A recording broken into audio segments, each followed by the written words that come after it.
नमस्कार मित्रांनो. ठरलं तर मग मालिकेच्या पुढील भागामध्ये आता आपल्याला मोठा ट्विस्ट पाहायला मिळणार आहे. प्रियाचा खोटारडेपणा सायलीने संपूर्ण कुटुंबासमोर आणल्यामुळे प्रियाची चांगलीच नाचक्की झाली आहे. याच कारणामुळे आता यापुढे प्रियावर कोणीही विश्वास ठेवायला तयार नाही आहे, पूर्णाजीसुद्धा नाही. एवढंच नाही तर कल्पनाने सुद्धा प्रियाला सायली अर्जुनचं बोलणं चोरून ऐकताना पकडलं आहे. तर प्रिया आता विचार करत असते की पूर्णाजींचा सुद्धा माझ्यावर विश्वास नाही आहे.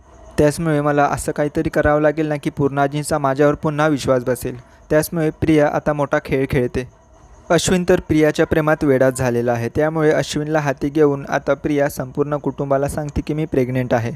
म्हणजे सुभेदार कुटुंबाला मी वारीस देणार आहे. तर आता तन्वीचं हे बोलणं ऐकल्यानंतर पूर्णाजींना खूपच आनंद होतो.